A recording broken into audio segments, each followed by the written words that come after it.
What is going on, Reject Nation? It's Greg Alba here. And it's John Humphrey over here. So, we're going to watch from one of my favorite YouTube channels ever, WhatCulture, 10 movie fan theories that creators completely rejected.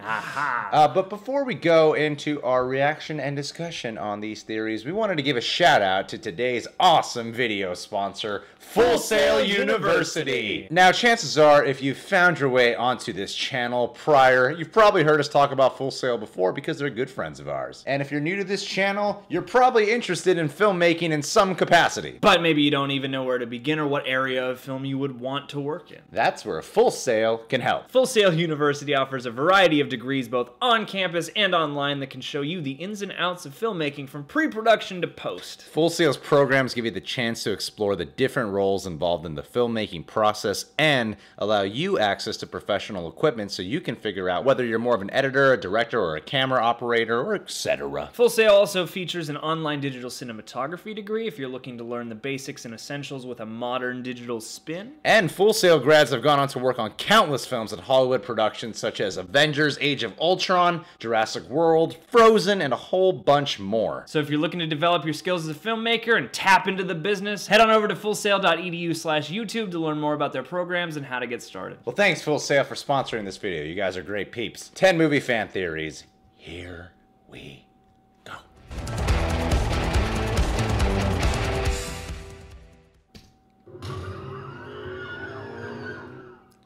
There's nothing movie fans love more than a healthy dose of speculation, with fan theories being the most creative form that speculation takes. If you search hard enough, you can find theories on just about anything, and it's generally quite fun to read over whatever crazy, intricate stuff people are able to come up with. Now, of course, rarely is this stuff true, and over the years this has been pointed out by people behind the films in question. That's cool. I'm Ben from WhatCulture, and here are 10 movie fan theories the creators completely rejected. Ooh. Number 10. Tangled and Frozen. At the start of Frozen, Anna and Elsa's parents are shown being killed in a boat crash, but their destination is never mentioned. It was then theorized by many that the parents were traveling to the wedding of Rapunzel and Flynn Rider, the main characters from Tangled, but a violent storm took their lives before they made it. Oh, that's then cool. More fuel was added to the Tangled-Frozen connection fire when Rapunzel and Flynn were spotted at the end of Frozen. It's not true, though, according to Mandy Moore, who voiced Rapunzel in Tangled and its subsequent TV series. She said, "There is no connection, as far as I know." Number Doesn't 9, mean it's not The Big connected. Lebowski. The Big Lebowski is No. one of the most memorable movies Whoa. of the 90s, in large part due to its varied ensemble of interesting characters. But are they all real? That's right. This theory posits that Donnie isn't real and is instead a figment of Walter's imagination. The dude doesn't interact with Donnie much throughout the movie, which led some viewers to believe that Walter was just making him up. When asked about this theory by the ridiculous. Huffington Post, the movie's directors, the Coen brothers, hit back by pointing out that the dude actually does interact with Donnie, saying, "Doesn't the dude get covered by Donnie's ashes at the end of the movie?" He does, you're right. Number 8, Star Wars The Last Jedi. One of the new characters debuting in the movie, Benicio del Toro's DJ, has been shrouded in secrecy since he was first revealed. So as you'd expect, fans haven't wasted any time in attempting to piece together his true identity. Just let it lie! One theory guessed that del Toro was playing Ezra Bridger and that he'd also be Rey's father. But then along came The Last Jedi director Rian Johnson, who quickly spoiled the fun. Johnson was being interviewed by Good Morning America, and when asked about the DJ Ezra theory, he quickly put it to bed. "He's his own person," said the director. "DJ is his own person." Number 7. Grease. This one's been doing the rounds for quite some time and turns Grease from a jovial, feel-good musical into a morbid, depressing character study. Yay! The flying car at the end of the film has always been a point of discussion, but some fans think that it's more than just a quirky design choice and is, in fact, meant to represent lead character Sandy jetting off to heaven. During the Summer Night song, Danny and Sandy describe how they first met, with Danny singing "I saved her life, she nearly drowned." I'm not going to sing that. Don't make me sing that. The theory goes that Sandy actually did drown, and the whole movie is a fantasy brought on by the lack of oxygen her brain is suffering. Jesus! Thankfully, this theory was flat out denied by the writer of the original Grease book and musical, Jim Jacobs. Good. Number 6, Batman v Superman and Suicide Squad. Oh, it was boy. a battered Robin suit in a trailer for Batman v Superman that originally sparked this idea into existence. And then, when the first images of Jared Leto's Joker surfaced online, completely marked David Ayer on his debunked shoulders this whole that thing. perfectly aligned with the bullet holes in the aforementioned suit, the internet was convinced that the DCEU's Joker was none other than Jason Todd. Yeah. But as good as this theory was, it was quashed in an instant by Suicide Squad director David Ayer. Yeah. The director literally points at the camera and says, "It ain't the case, he's not." So there you are. Number 5, Jurassic World. Jurassic World was... I've heard this one, that he's the kid. Can be attributed to how much the film played Yeah. on nostalgia. The raptors, the T-Rex, those park gates, the iconic score, they were all present and correct. And if this fan theory has its way, the nostalgia would have been stretched even further. Owen Grady, Chris Pratt, was supposedly a brand new character created for Jurassic World, but many fans speculated that we'd actually seen him in the very first movie, the kid who Alan Grant terrorizes with a raptor claw near the beginning of Jurassic Park. Well, until Chris Pratt himself came along and debunked it, that is. I do officially say, as the bastion of Owen's backstory but not the creator of the character, that's not true.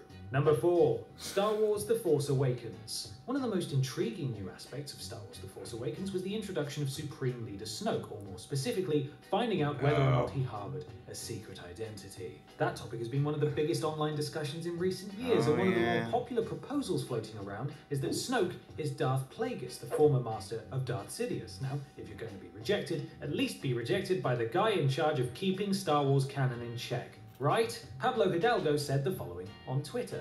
"I said Sidious killed Plagueis. He killed him. Killed as in to kill, like there was killing." Number 3, Harry Potter. The theories have been rolling in long after the final book and film came out, and among all the Draco is a werewolf, it was all a dream, and Ron is a time-travelling Dumbledore conspiracists, there are a select few who believe that Dumbledore created a Horcrux, and the Horcrux was Fawkes the Phoenix. The theory states that Dumbledore accidentally killed his sister Ariana while fighting with Gellert Grindelwald and Aberforth Dumbledore, which gave him the ability to imbue Fawkes with a part of his soul. J.K. Rowling herself took to Twitter, saying, "The idea anybody believes this is strangely upsetting to me." Number 2, Mad Max Fury Road. 2015's Mad Max Fury Road was the 4th installment in the Mad Max franchise and was caught somewhere between sequel and full-blown reboot. But because it wasn't clear whether or not this was actually a sequel, fans questioned whether or not the character portrayed by Tom Hardy was even Mad Max at all. He was supposed to be Mad Max, and his character is referred to as Max in the credits, but many speculated that Hardy's rendition of Max may not be the same character. Instead, Hardy's Max was widely believed to be a grown-up version of the character known as Feral Kid, who we last saw in Mad Max 2. I actually thought that would have been cool. Played by Emil Minty. Nuh-uh, says director. That's great. No, unfortunately, but that's a great idea. Because at the end of Mad Max 2, it turns out the narrator is the Feral Kid as an old man, and he says he, Max, only lives now in my memories. I think that's a reasonable interpretation, but not in my mind. Did any of that make sense? It's a weird quote, isn't it? But basically he says no. Number 1, Toy Story. Toy Story is one of the greatest animated films ever made, and its popularity has only created more and more questions about the whereabouts of Andy's dad. Fortunately, this mystery story was told earlier this year by Mike Mozart, a toy consultant who worked on the original Toy Story. He sat down with Super Carlin Brothers for a chat, revealing that Andy's father was also named Andy, and Andy Sr. was the original owner of the Woody doll, and that's his name on the boot. There's a whole raft of tragedies in his backstory involving diseases and such, which makes it all the weirder that it's a load of bollocks. Complete and utter fake news. Everyone go back to your homes. Nothing to see here, folks. Hashtag I was there, said Toy Story writer Andrew Stanton. That's just embarrassing, Mike, isn't it? Why would you lie? And that's our list. Make sure you subscribe to the WhatCulture YouTube channel for more lists like this, and don't forget to visit whatculture.com for daily news and articles. I'm Ben from WhatCulture, and thanks for watching. I thought Snoke was Andy Serkis. In real life, yeah. Oh. No. I'm just joking. I think the Tangled and Frozen one could still be applicable, though. The animation's similar enough. Mandy Moore is just the voice of one of the characters. Well, yeah, it's not like they've never hidden, referential Easter eggs in the backgrounds of these things. Yeah, Tangled and Frozen, they look so similar in its animation style. None of the creators have debunked it, It's just Mandy Moore as the just the voice actress. And she's like, not that I know of, but I don't think they're connected, Maybe they don't have some big elaborate plan, but Disney's, I wouldn't be surprised if Disney was like, yeah, actually they were. That one's not mind-blowing to me either way. if Tarantino's Vega brothers can exist in the Pulp Fiction universe or something. The Big Lebowski, not believing Donnie is real, that's just a stupid theory to me. That's just reading way too much into it for me. I think it's pretty amusing, but yeah, I don't buy that theory as being an actual thing. I would just think it's stupid. Like, that's actually my first time hearing it. But right when I heard it, I'm like, what? He clearly interacts with Donnie. Like, he doesn't say a lot to him, but he's looking, like, there's shots where he's like looking directly at him. Yeah. And reacting to him. And he does get the ashes on him too, yeah. Yeah, I think the ashes is the biggest undoing of that. I mean, unless you go so far as to say like, oh, it could be anything. Maybe he's crazy and he just found a bunch of ashes somewhere else. And also with Benicio del Toro, with Ryan Johnson just saying he's his own person, DJ is his own person. Doesn't necessarily debunk it. You can be clever enough with your words where you're not lying, but you're also concealing the truth. Yeah, I'm curious. Like, my brain is flip-flopping on that one because he's not just saying, no, it's not true. Like, the words DJ is his own person are very deliberately chosen, it seems like. However, the other half of my brain is like, no, that seems to mean what it means. This guy is his own character and he's not other characters. I don't find that one particularly like, oh my goodness. But I hope he's Ray's father. We learned that Ray is Mexican. How cool would that be? Sure, yeah. She's Mexican British. Dude, flip the Star Wars world upside down. You get Steven Yeun to be there as Kylo Ren's new replacement. Oh, man. Kylo, too. Yeah. Kylo Glenn.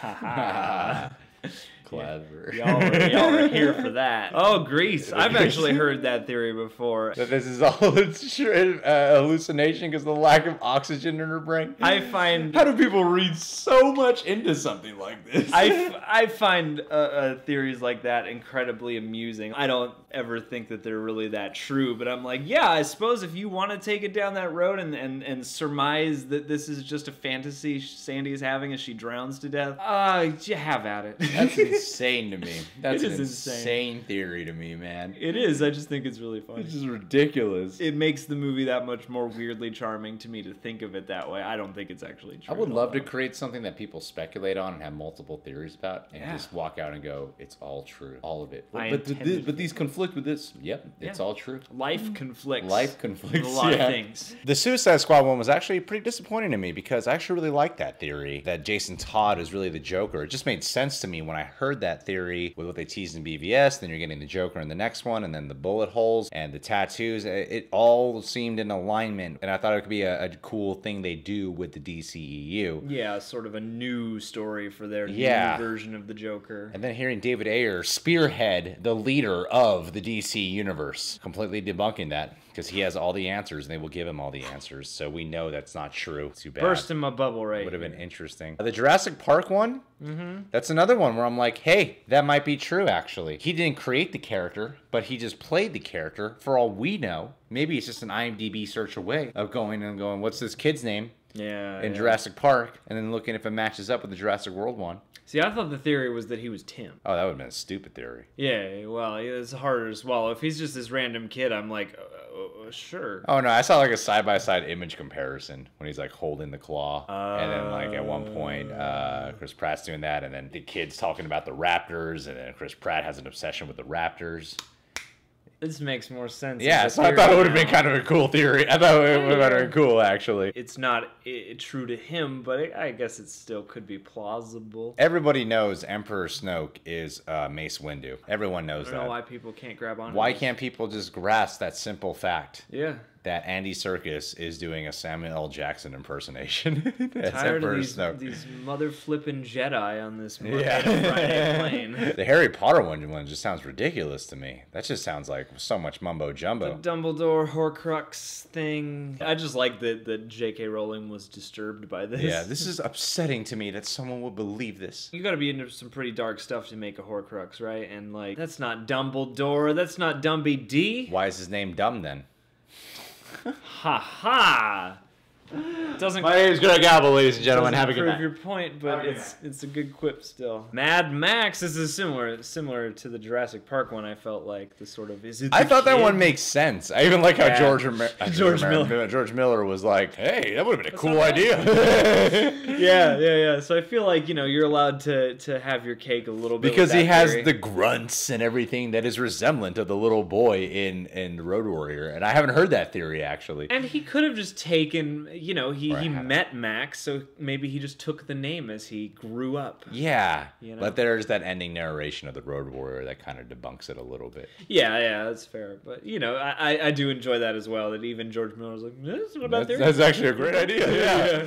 Wish I went with that. Wouldn't have to worry about having to replace Mel Gibson necessarily. Yeah. And in terms of the aforementioned rejections in the title of this video, that's the softest rejection, I think. He had a respectful, appreciation for that theory. Well, I gotta imagine that's sort of a cool thing about being a creative type and having somebody come to you and be like, hey, I found this other life inside of your story. Even to be like, that's not what I intended. It's so cool that, it's plausible. Yeah, I have a theory. What's that? That Andy's dad is really the kid from Child's Play? And this situation just follows them? Yeah. Toy Story is a Child's Play remake. I think that's the case. It's just a friendlier Child's Play remake. It's too similar. All of these Why would you do Child's Play where it's about a boy having a doll that comes to life with a kid named Andy, and then Toy Story is about a kid named Andy whose toys are really alive? It's too similar. My theory is it's like a kid's movie remake of Child's Play. See, that's I would just love all to see the Chucky more... appear. I would love to see Chucky appear. Now Toy Story is that much more disturbing because now you have to think, how many people knew voodoo well enough to transport their souls into this child's toys? Why does this child have a community of, they don't have to be felons, but Charles Lee Ray is not a savory cat. How many criminals are living in Andy's bedroom? John, I nailed it. What? Okay. Andy's dad died, and his body was transported inside of the Woody doll. But along the process, he lost his memory and can't remember that he really is the father of Andy, and that's why he's so attached to Andy. Bam. My name is Greg Albel, ladies and gentlemen. Have a good night. You can subscribe to The Real Rejects. Click that notification bell to get notified every time or sometimes or any time a review or a video is out. And don't forget, if you're interested in filmmaking, go check out Full Sail, please. Good folks over there. The Greg Alba is on Twitter and Instagram. I'm Dat John Humphrey on Twitter and Instagram. You can find us at The Real Rejects on Twitter, at Real Rejects on Instagram, on Facebook, wherever books are sold. Jump on it, jump out of it, do the hokey pokey, and you turn yourself around, and then that's what it's all about. John Week Part 2. All right, here we go.